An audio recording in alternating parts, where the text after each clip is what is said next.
Thank you, Mr. Chairman, and thank you, Mr. Werfel. And I'm watching or listening to my good friend from New York, Mr. Crowley, demonstrate that I think Ms. Lerner... Will the gentleman yield? No, the gentleman will not yield. Are we really good friends now after this now? Let's see, after your testimony. It sounds to me as Ms. Lerner has very few friends left here on this Hill, and rightfully so from the testimony or the questioning that Mr. Crowley has asked of you and how she misled this subcommittee.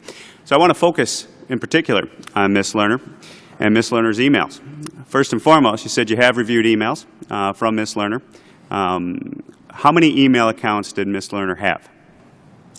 I'm only aware of one within the IRS, but I do know that she also used a private email account as well. So I don't know if you're going to count that, but yeah, one email absolutely. account within the IRS, and I do understand through the email discovery that she also used a personal email account. She used her personal email account, that's correct. And you have an obligation to be truthful to us too, Mr. Werfel. Absolutely. So I appreciate that, and I just advise you of your responsibility to us. I would like to ask you, we have some emails that I'd like to go over with you that have been made privy to us and display them and ask your input on them. I believe there's 3 emails in particular that I want to look at where, and we can put it up on the display, the first one, where Ms. Lerner is addressing an email to her subordinates. And you see in the email it says, Tea Party matter, very dangerous. Have you seen that email before? I have. And have you talked with anybody in regards to that email as to what that email was intended to mean? I did. I asked questions. Who'd you ask questions of? I asked questions of members of my leadership team. Who are those leadership members? Names. Okay. I have my acting deputy commissioner, who's no longer the acting Heather Malloy. I talked to Beth Tucker, who's the deputy commissioner for Operation Support. I talked to Chris Sterner, who's the deputy chief counsel. These are just various members of the leadership team. Did you have any conversation with Ms. Lerner herself? No. Okay. And when you review, and this is Ms. Lerner's email account. This is from her. This is no doubt coming from her email account, correct?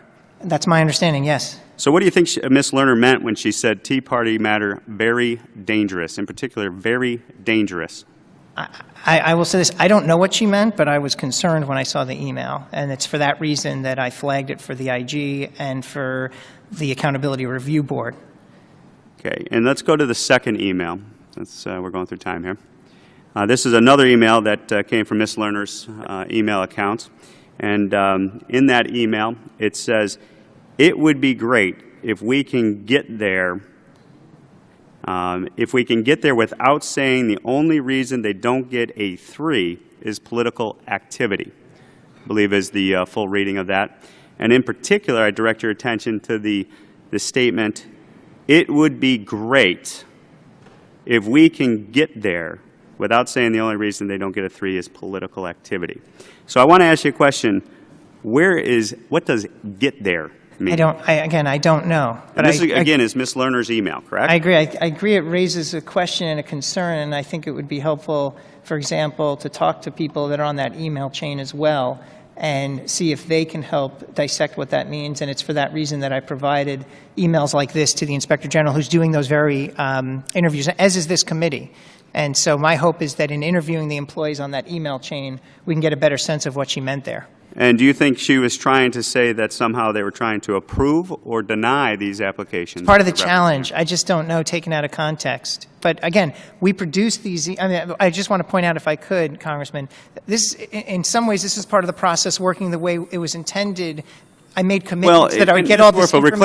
Reclaiming my time. I mean, you've gone to great pains, and the opposition, members on the other side of the aisle have gone to great pains to say that there's no political activity here. This was just something that was across the spectrum.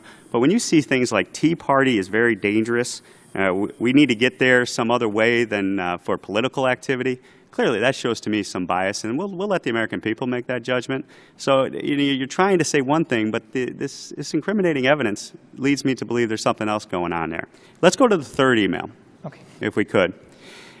Are you familiar with this email between Ms. Lerner and some of her staff and other colleagues? Yes, I am. In regards to the FEC? Yes. And it says, perhaps the FCC, and we're referencing Tea Party applications. And it was in reference to, I believe, a media article that Ms. Lerner was giving some opinion or expressing some opinion on. And it said in response to that, perhaps the FEC will save the day. Do you know what she was referring to? Again, I'm not exactly sure. I would be speculating. Do you know what article she was referring to? I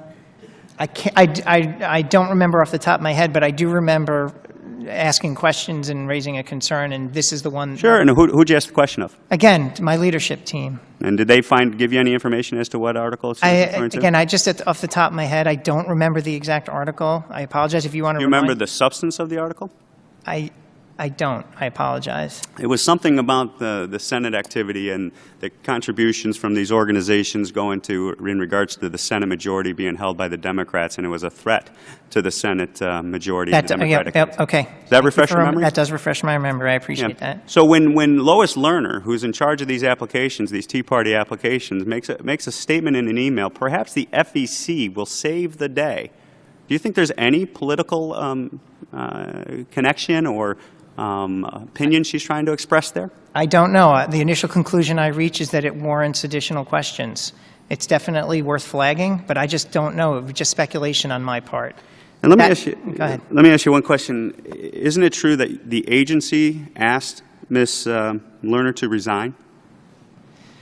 Again, that's information that's protected by. No, it's not. I'm asking what your agency did. It has nothing to do with what Ms. Lerner did or what she did. It's asking what you did on behalf of the agency. Did you ask her to resign? Can I consult with my team to make sure? Because again, I don't. I don't know why you would need to consult. I can get back to it, but I'm not sure I can answer the question. It's what you did. Did you ask Ms. Lerner to resign? I don't want to answer the question unless I got. You have an obligation to answer that question as a member of this committee, else you will face criminal sanctions as a result of it.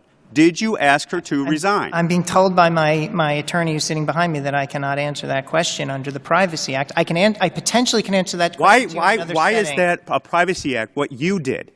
How is that a Privacy Act? I want your attorney then to be put under oath and get up here and explain to me why you are not answering my question as to what you did in regards to this investigation. Mr. Chairman, will the gentleman yield?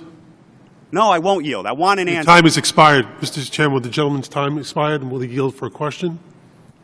No, it ended I will about 2 not yield. Ago. I want an answer Mr. Chairman, to the question. point of information. You have an obligation to answer Chairman, the point of question. I will information. hold you accountable. I will hold you accountable Mr. as a Chairman, member point of of this subcommittee. information. Mr. Reed, suspend.